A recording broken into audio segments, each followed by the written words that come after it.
कि जगत में वही स्त्री परम धन्य है जो पातिव्रत धर्म को धारण करती है। जैसे जगत में वही पुरुष धन्य है जो वैराग्य युक्त अंदर से राग रहित होकर कहीं भी हो, चाहे ग्रस्त में हो या विरक्त में हो, भगवान का स्मरण करते हुए भगवत समर्पित जीवन है।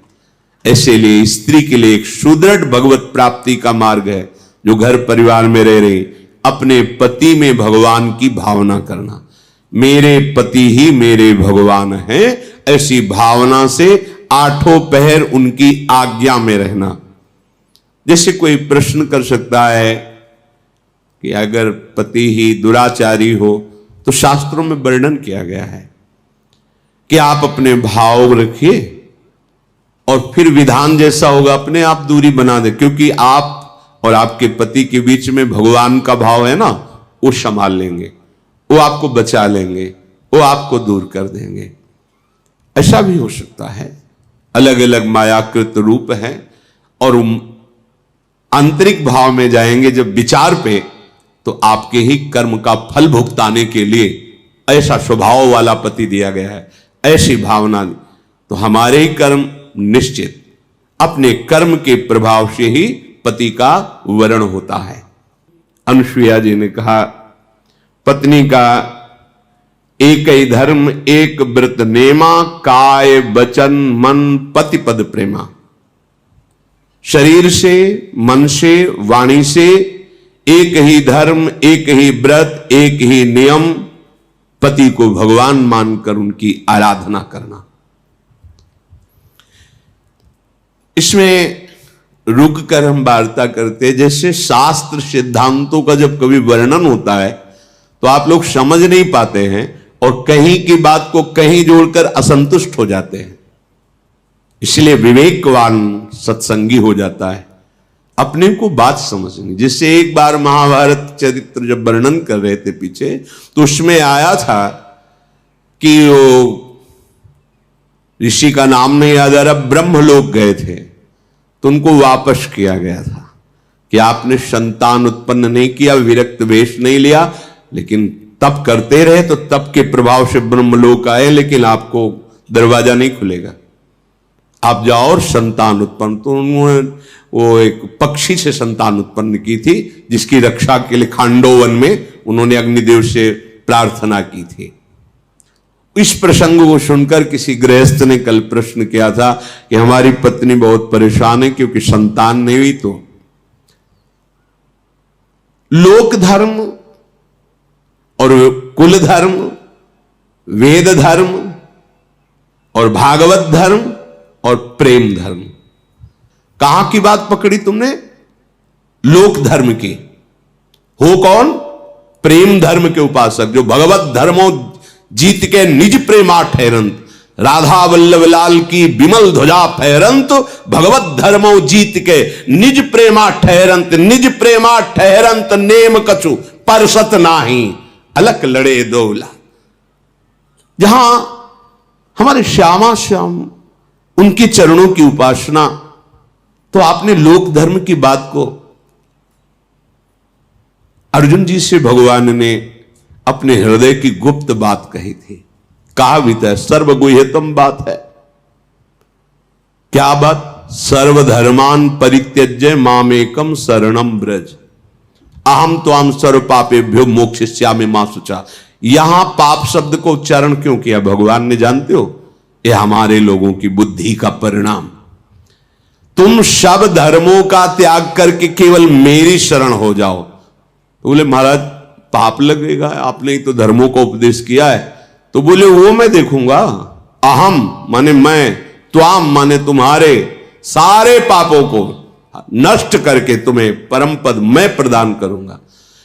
भागवत में एकादश स्कंद में लिखा है, जो भगवान श्री कृष्ण की भक्ति से युक्त हैं उनको देव ऋण, मातृ ऋण, पितृ ऋण, कोई भी उनके ऊपर ऋण नहीं रहता, वो ऋणों से मुक्त हो जाए। ये बात नहीं सुनने को मिली।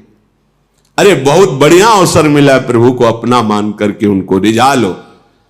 अगर आप प्रभु के चरणारविंद का आश्रय लिए हुए हैं तो श्री कृष्ण से बढ़कर कोई पति नहीं है, ये परम पति हैं। मीरा जी से जब राणा का शरीर पूरा हुआ तो कहा गया सुहाग मिटाओ, बेंदा हटाओ, ये कंकण उतारो, चूड़ला उतारो।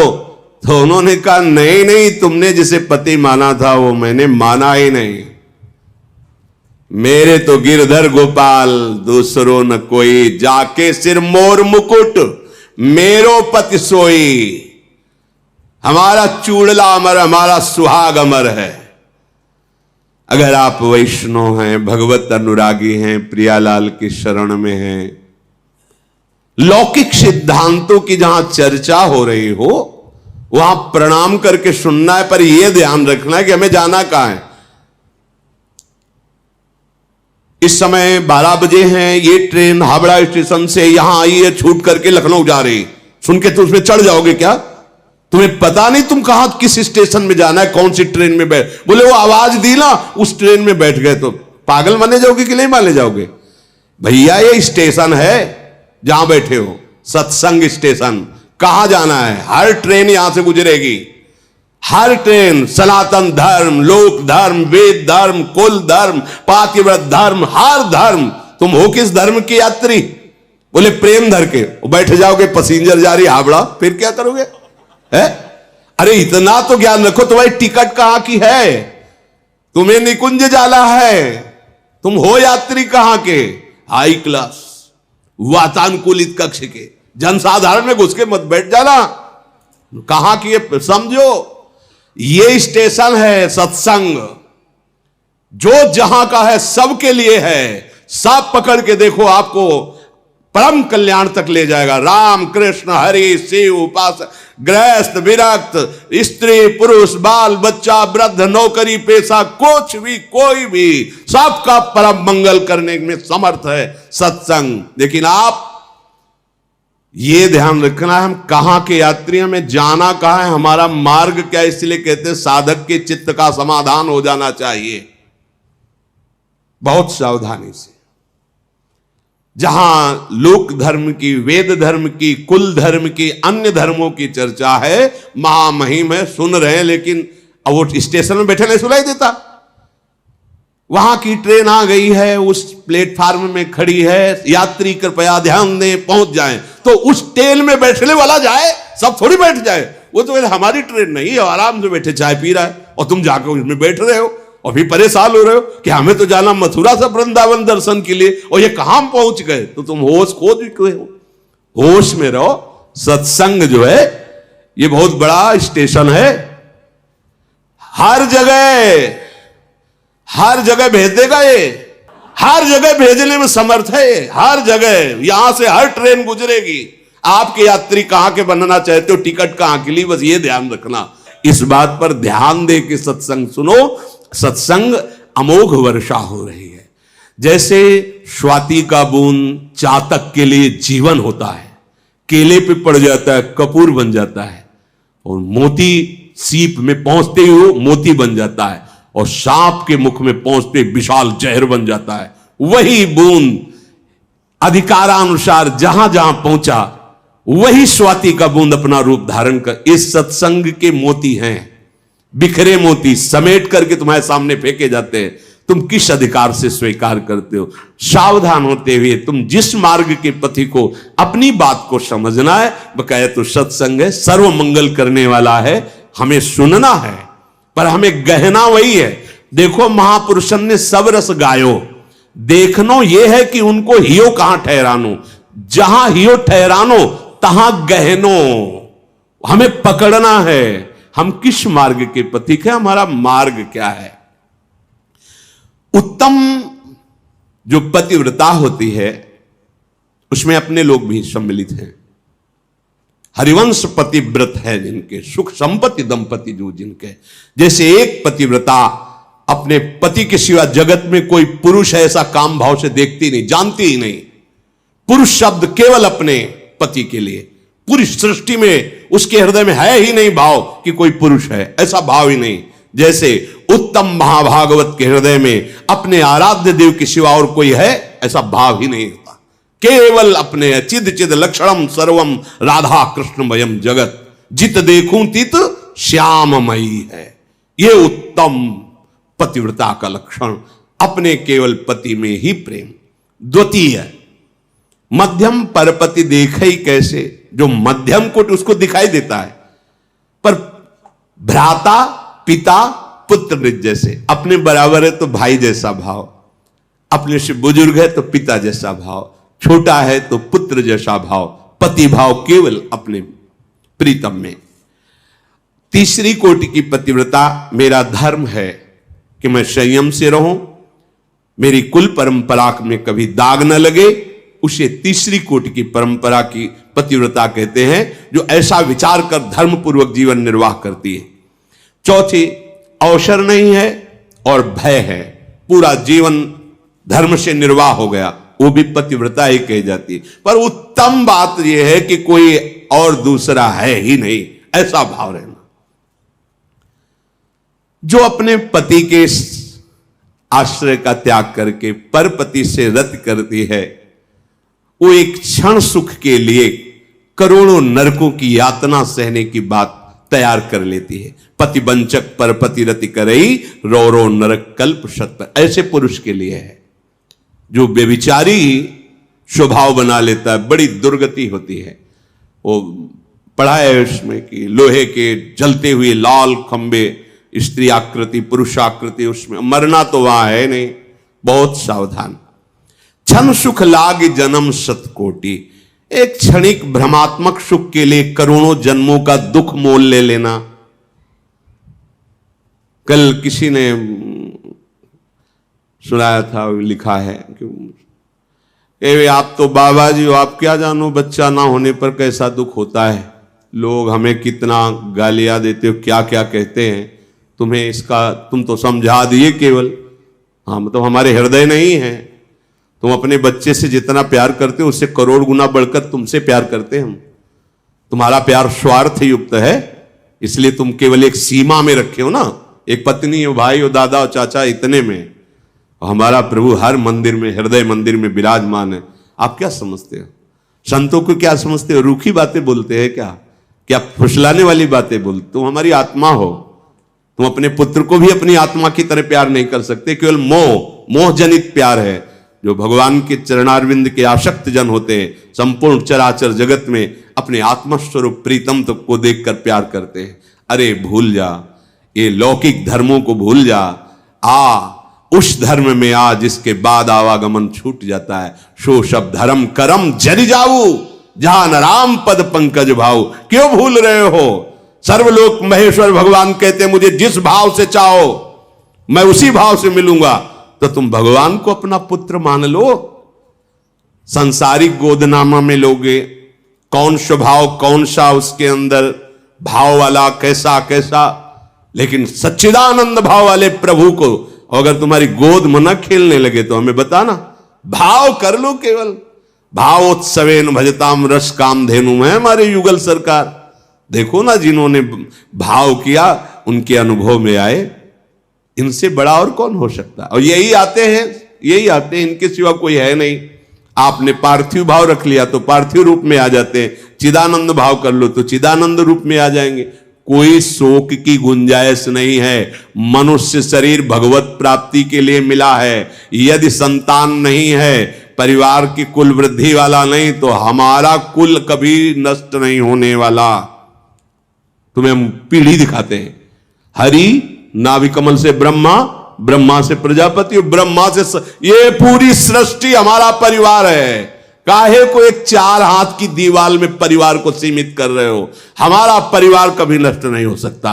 ये सब परिवार ही तो है। तुमने एक सीमा बांध ली एक छोटे से घर में, एक 4 लोगों के बीच में, कि ये मेरा परिवार है। नहीं, चराचर जगत का स्वामी तुम्हारा मालिक है, तुम्हारा पितामह है, उससे सारी सृष्टि पैदा हुई है। तो हुए नाम सब कमल में ही ब्रह्मा जी, और ब्रह्मा जी के द्वारा ही सारी सृष्टि। तो हम एक ही बाप की तो संतान है। ऊपर पहुंचो, ब्रह्मा जी को कहा गया पितामह, बाप के बाप के बाप के बाप है सबसे बड़े, और उन्हीं के हम सब बच्चे हैं। तो हम हुए कौन? उन्हीं के तो हुए ना। तो ये सब कौन हुआ? हमारा परिवार ही हुआ। तन कितनी छोटी बुद्धि है। हमारे गर्भ से हो तो हमारा कल्याण होगा। भगवान हमारे हैं, दूसरा कोई न था न है न रहेगा, और राधा राधा राधा परम पद मिलेगा। बिल्कुल चिंता मत करो, ये भय अंदर मत रखो। लोक धर्म है तो उसे भी भगवत समर्पित कर दो, अगर नहीं है तो गर्ज रहा है भागवत धर्म, प्रेम धर्म, चिंता क्यों करते हो? चिंतन करो प्रभु का, भी परमानंद की अनुभूति हो जाएगी। कैसे तुम्हें अगर सबसे बड़े जनों का उदाहरण न दे तो फिर आपकी समझ में नहीं आएगा। हम सब उन्हीं महापुरुषों के द्वारा पोषित हैं जिस मार्ग में आचार्य जन चले। विष्णु प्रिया जी के माता सची के पुत्र हुए, एक तो सन्यासी बन के अंतर ध्यान हो गए पहले ही, फिर महाप्रभु भी सन्यास ले लिए। कहां है?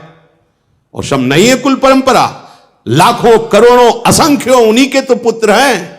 हरे कृष्ण कृष्ण कृष्ण, यह है परंपरा। किनकी संतान हैं? आप पूछो महापुरुषों, कहेंगे हम नित्यानंद वंशी हैं, हम अमुक वंश, उन्हीं के तो हम सब हैं। एक छोटी सी सीमा में हम अपने कुल को मान लेते हैं।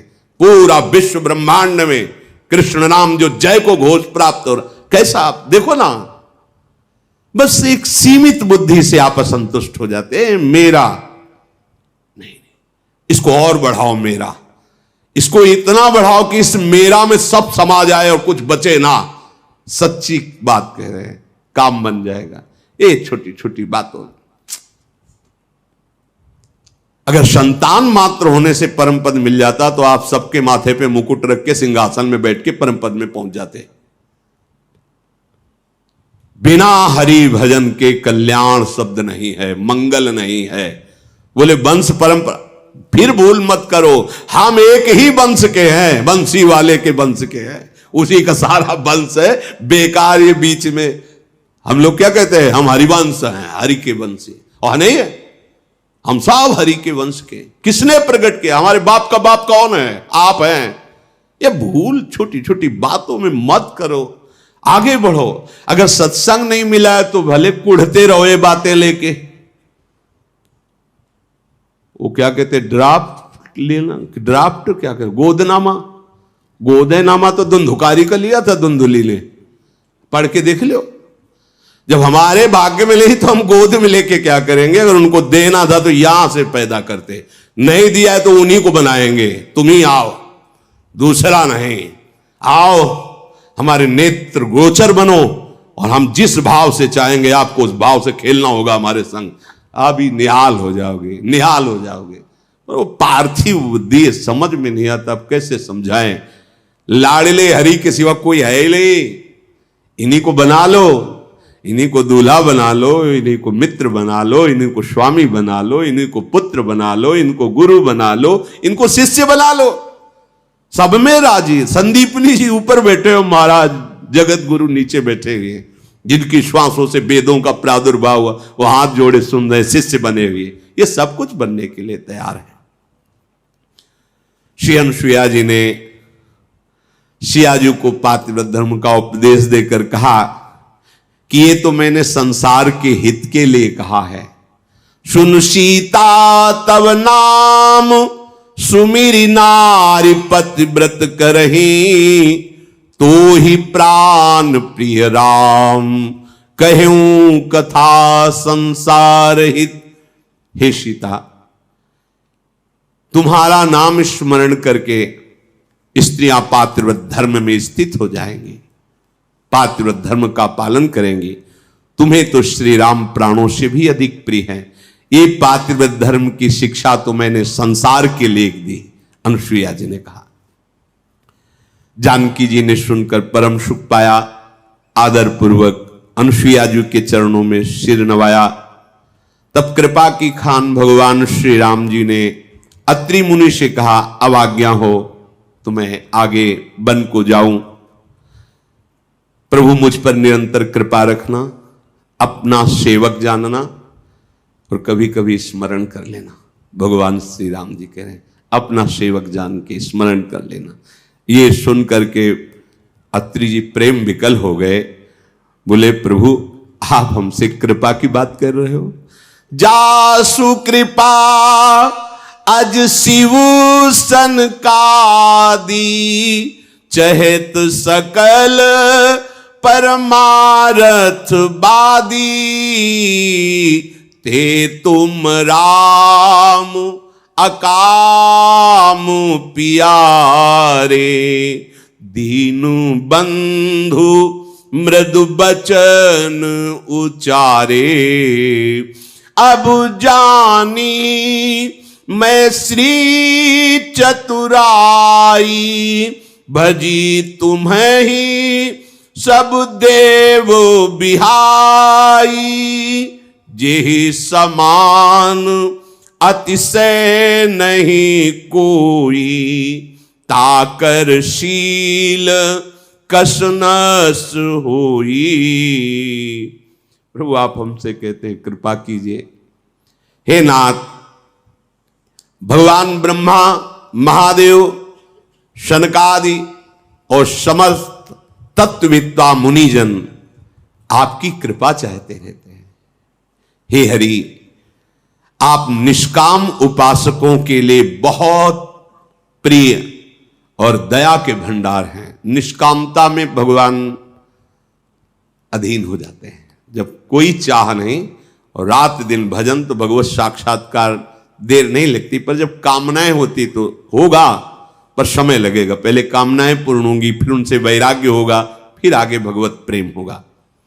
अब मैंने जाना कि लक्ष्मी जी ने सबको त्याग कर आपके ही चरणों का क्यों आश्रय लिया।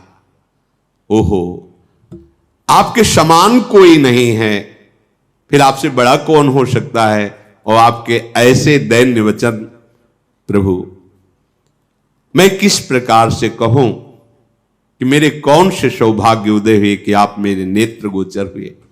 अब मैं कैसे कहूं कि आप जाओ। नाथ, आप अंतर्यामी हैं, आप ही कहिए कि मेरा हृदय इतना कठोर कैसे हो सकता है कि मैं कहूं मेरे नेत्रों से दूर आपने कैसे। ये तो मेरे जिस सौभाग्य में, मैं तो यही चाहूंगा कि सदैव आप यही रहे, 14 वर्ष यही व्यतीत करें और मैं आपकी सेवा और दर्शन लाभ पाऊं।